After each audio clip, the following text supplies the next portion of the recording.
afternoon, ladies and gentlemen. My name is Omen Cross. I'd like to welcome you to the Cross Family Diner for today's special Sunday brunch episode of Crossin' and Waffles.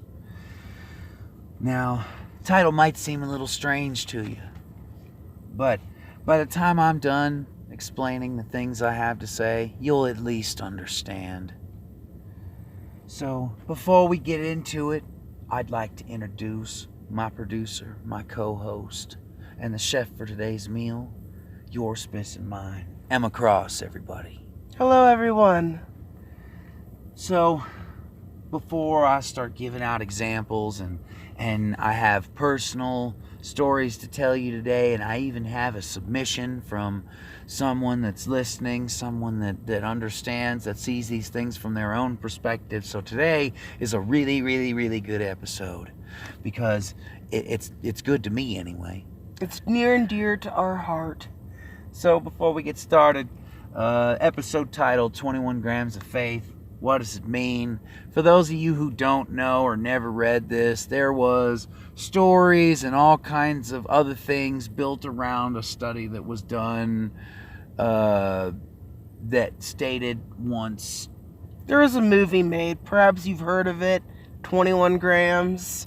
So anyway, there's basically this example, and we're going to use this example and use this reference several times throughout the episode, so I'm going to go ahead and explain what it means in these terms. It's not a reference to one person's belief or another. It's the reference to this example where they say when you die, there's a loss of exactly 21 grams that they can't account for. They can't explain where it goes or why it goes. It just goes. Now, the controversy about the experiment, we're not going to get into that. That's a whole nother... Again, this is being used as an example, not an expression of the factual research of this particular experiment. We're not talking about science here. We're using it as an example. 21 grams of faith. So, if you account for that loss, if you use that example and you say that loss in you is whatever made you individually special. It's every thought you had, it's every feeling you had, it's everything you fought and strove for. That's what that 21 grams means.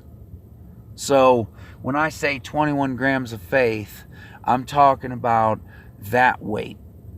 The weight of the part of you that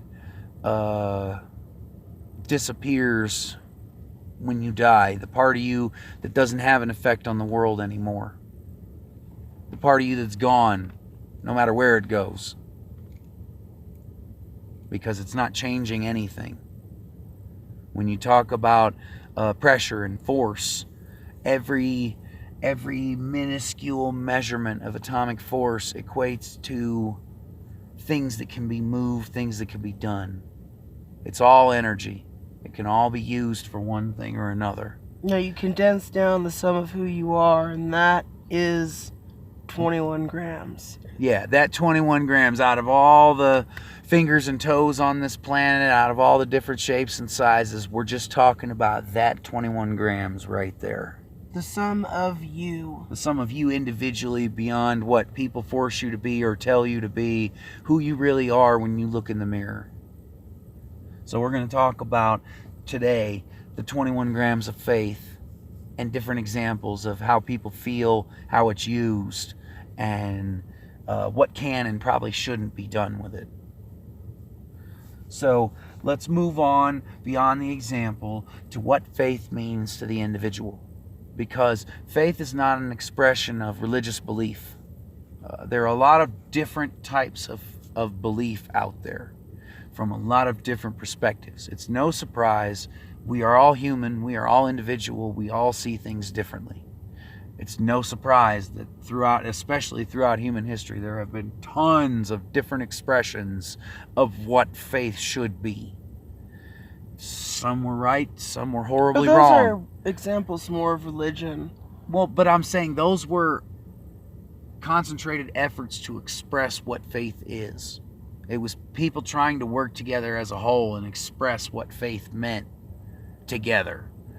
And a lot of times in that attempt, the message gets lost, the understanding gets lost, and more labeling is done than is actually being accomplished. And you see tons of examples of that throughout all history, not just recently, but definitely recently, as we lambast one another like animals when you share a slightly different belief than somebody else. So what we're talking about when we say individual faith isn't just a belief in one religion or another. It's not even necessarily a faith in that at all.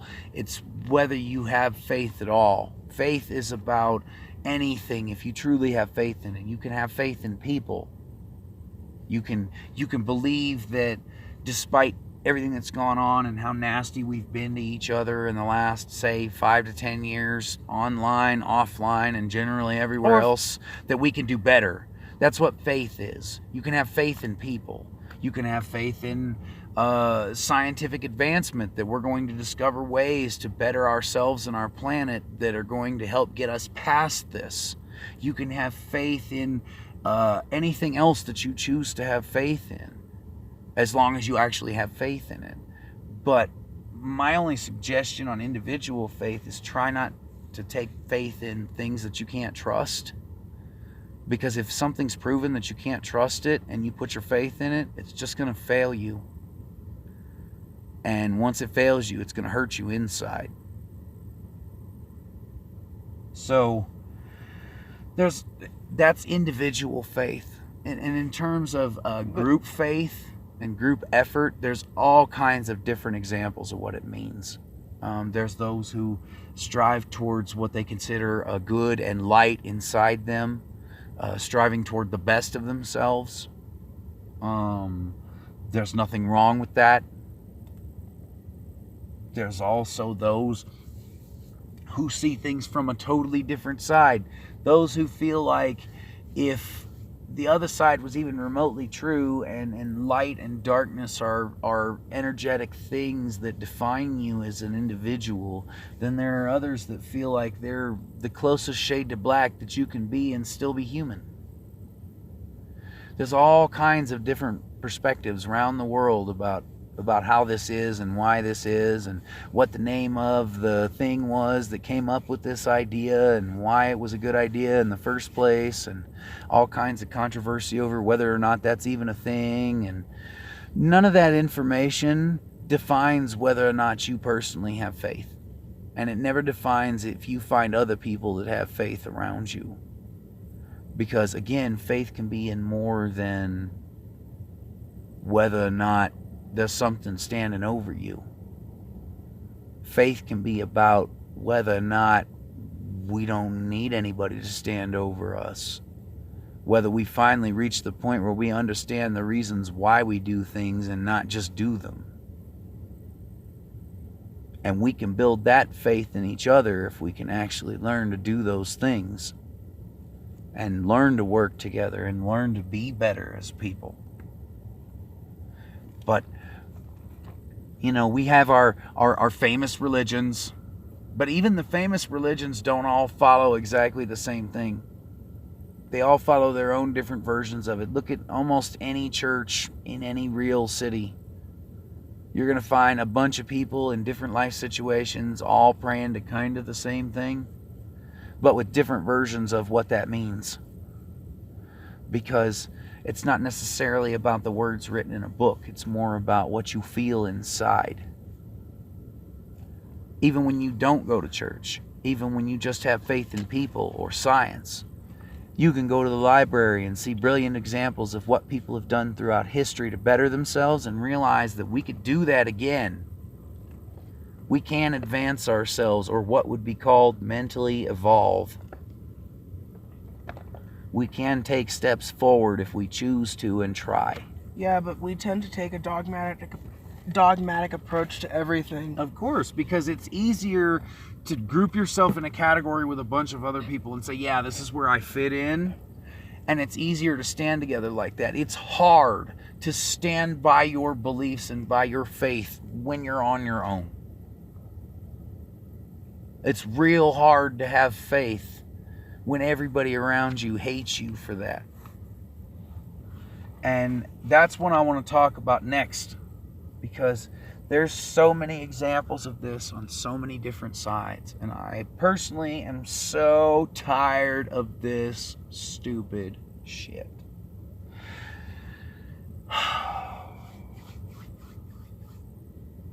It does not matter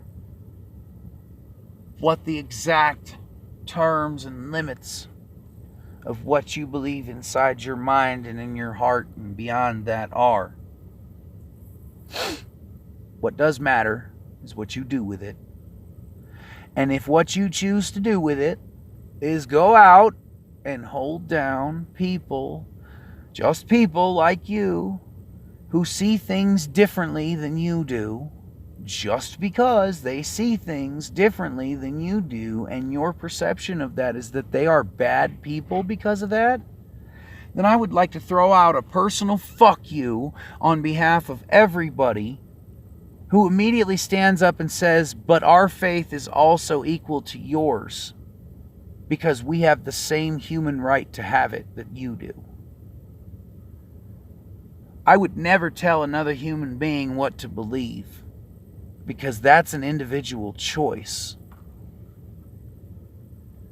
But I will say that there are plenty of things to have faith in, and there's plenty of things to do with that faith other than holding other people down.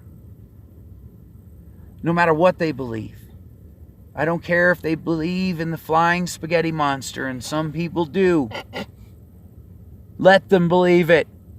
Leave them alone. Stop harassing them.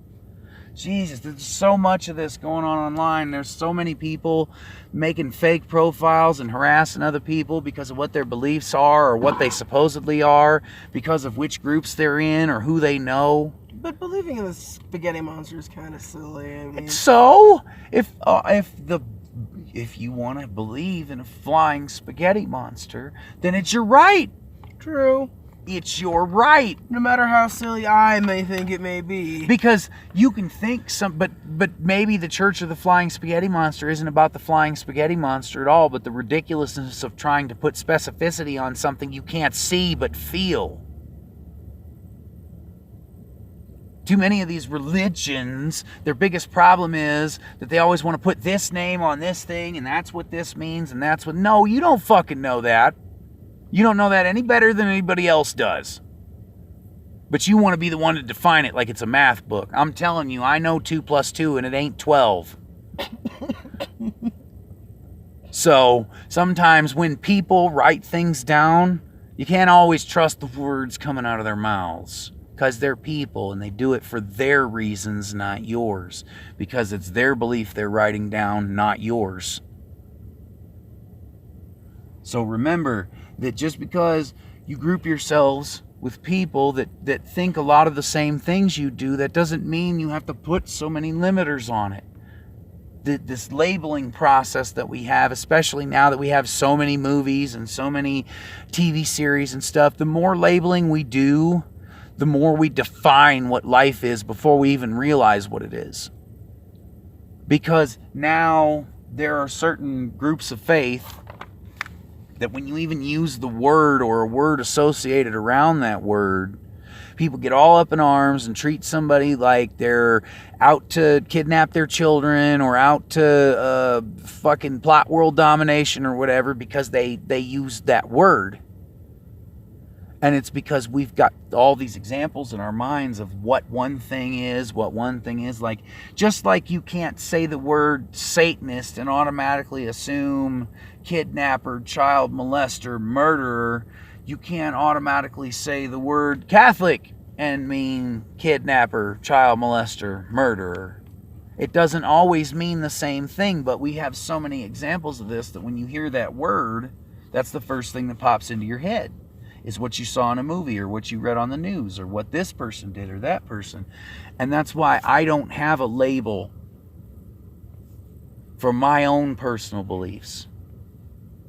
Because any of the labels that are out there wouldn't even begin to define. No, I just use pagan. My own experiences, my own thoughts, my own feelings. You can't put one word to define that. No, you really can't, because we use more than one word to define our human names. So how can you use one word to define everything that a person believes inside? That's stupid. And so this section of what I'm talking about is telling people, I don't care what you believe. I have listeners from all sides, and I have proof of that. I got Satanists and Christian pastors listening to this program. I got white people and black people and everybody in between. Males, females, I don't care, because I'm built for everybody and telling everybody the same thing. You don't need to have a religious limitation to have faith.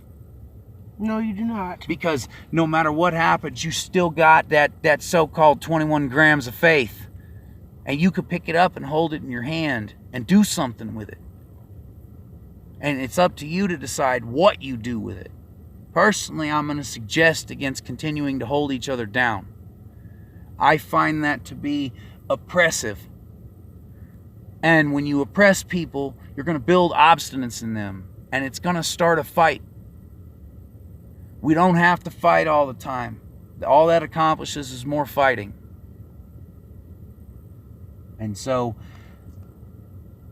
with that, I think the best way is for a lot of people to step away from, oh, well, I'm a Catholic, Irish Catholic of 6 generations, or I'm a confirmed Methodist, or I'm a Luciferian, or I'm a Satanist, or I'm an atheist, or any of this, and speak to each other more about what we have faith in and what we don't have faith in, than putting all these limiters on each other and defining what one another is before we actually really interact. Because all we're doing is putting barriers between ourselves and other people. We're building those walls inside ourselves and away from others. And the more you do that, the more nasty you become inside. Because you can wall yourself off from the whole world and pretend like the whole rest of the world doesn't exist. But that doesn't mean they stop existing. No, because there are people out there still. That just means piece by piece, the whole world around you slowly stops caring that you exist. I wouldn't necessarily say that. In most cases, I'd say from my personal example, with few wonderful and beautiful exceptions, that a lot of people that I meet in the course of my life would actually, they and knowledgeably, in their minds, they say to themselves that they would be so much happier if I was not here at all. I don't say that. Not you, but some people. Some people that I've known personally, some people that I've worked for, some people that I've worked around, and I can see it in their eyes. But they shouldn't matter. Well, it's not whether or not they matter, it's that this is their perspective.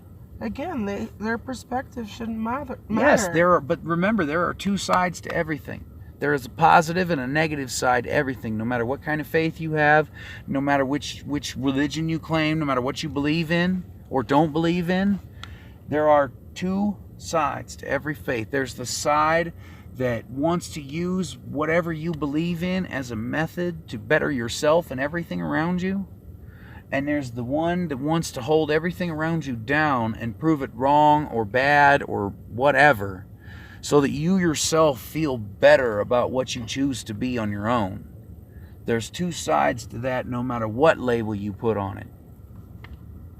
And it's always going to be that. And when you really look at it, you can see it. Just as you can see in a movie an example of a Satanist that's kidnapping people and sacrificing goats. And there are actually people that have done things like this.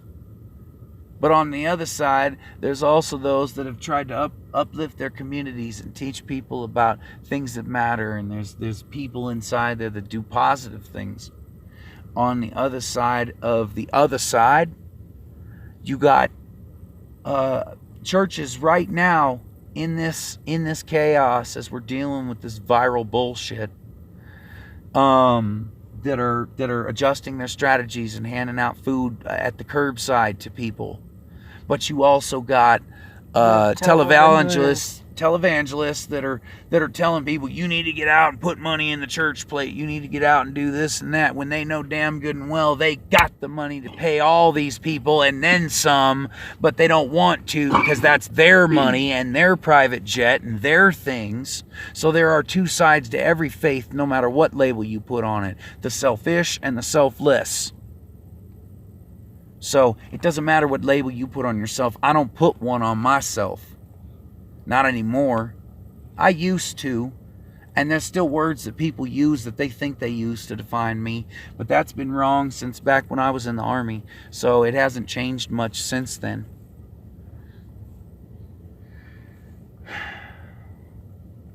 So all I'm saying, people, is we stop fighting with each other over names, over limitations on what faith means. Start talking about what we should be doing with the faith that people have and how it makes progress, not just for one person or their jewelry business or one collection plate, but for every single person involved, period. Well, we just need to remove the labels in the first place. Well, it'd be easier to do that, but try telling that to anybody that has a label.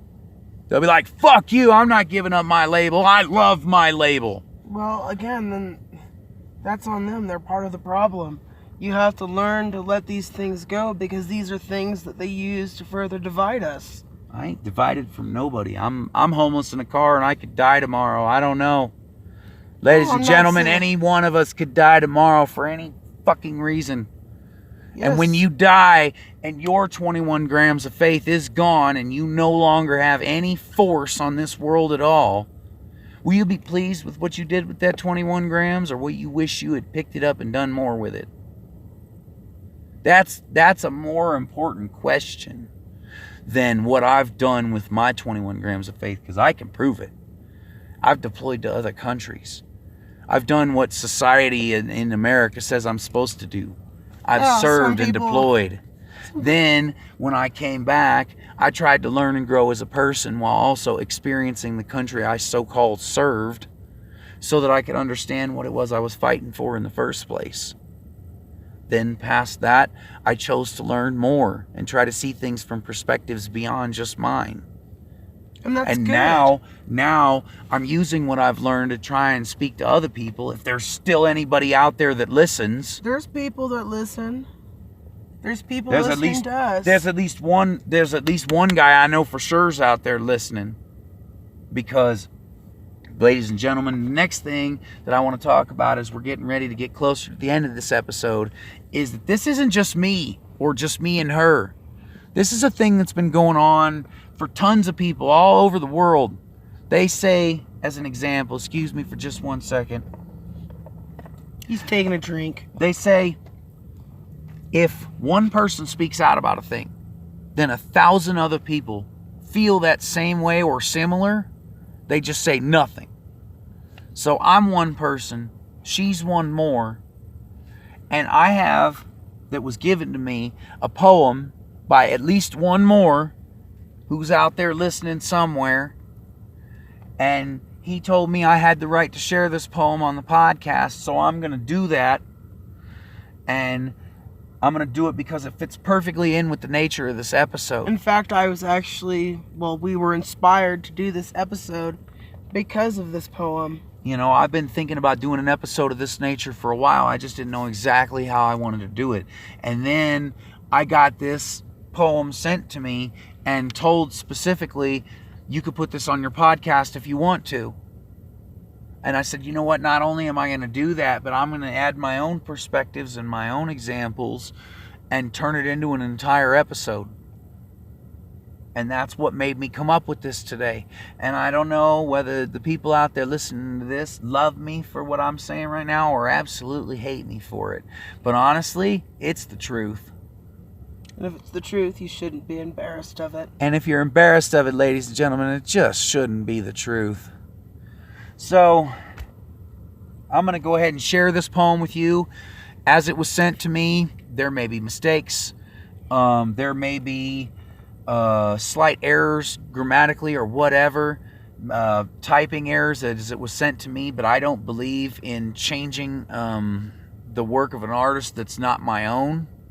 So with that, I'm going to go ahead and share this poem with you as it was sent to me in its entirety, as an example from the outside of how someone else feels about their treatment and who they are versus who they're perceived to be and who they're treated like on a daily basis.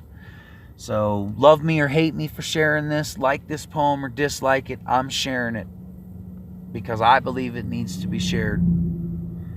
And I'd like to go ahead and give credit where credit is due to our listener, our friend Sorath, who sent us this, as we share it with you now. No imperfect man can shun free. A mortal man simply cannot judge me. Humanity is a born hypocrisy. Call me a sinner. The mirror, do you see? The words as weapons hypothetically. Psychoanalyze only to self-bleed. All your visions of moral superiority. If God is a judge, what gives you hierarchy? To hover above and accuse creed. Upset because of different philosophy. Why can't you allow me to be? I see this shit every day. Holding their head up, they tell me to pray. But it's ego telling you to act this way. Telling me to bow down and ask God, not asking why I have these thoughts. Selling me ways that they bought. Not understanding I see error in great plot. Not seeing the passion for which I fought. Telling me I'm evil because I worship devil. Only throwing accusation with no potential. Acting as if this will help to grow people. But I must confess now, such ways are evil. Different, but I just want to be treated equal. Beat my religion down, it's another sequel. In my heart to place another needle. But you say I have no soul, I must have sold it. As if I'm not a person or even valid. You say my attention is only destruction, when all I want is to see some construction. A little kindness could go a long way, especially if we're all subject to Judgment Day. But you won't stop until in the ground I lay, because my morals are different, you say. But I've never killed anybody to date, never taken anything I haven't made. Lies aren't my thing, I keep a clean slate. I never touch another man's wife, nor do I ever plan to sacrifice a life, animal or otherwise. But our beliefs are different, so you must be right. No imperfect man can shun free. A mortal man simply cannot judge me. Humanity is a born hypocrisy. Call me a sinner, the mirror do you see? The words as weapons hypothetically. Psychoanalyze only to self-bleed. All your visions of moral superiority. If God is a judge, what gives you hierarchy? To hover above and accuse creed. Upset because of different philosophy. Why can't you allow me to be? And I'd like to thank the artist who wrote this for submitting it. I am not the artist who submitted this, and so I couldn't do it probably as beautifully as they individually can. But I'd like to thank them for allowing us to share this on our podcast, because it's important that we note that we are not alone. There are millions and millions and billions of other people out there who see things in their own individual ways. And we need to stop fighting with each other and start accepting that we've all dealt with the same problems throughout the years. We put too many labels on each other, not enough definition. Oh, I believe the labels are now holding us back. I think more so than ever, the labels are holding us back. Because it's defining what we are rather than asking us, who are you? What do you believe in? What does your 21 grams of faith accomplish? So, if you've listened to this point, you've heard what I've done with my 21 grams of faith, or at least just a couple of examples. So, the question now is, what will each and every one of you do with yours? Tell us what you are doing with your 21 grams. Leave us a comment or email us at crossinandwaffles@gmail.com. Thank you for listening, and good luck crossing the spaces between.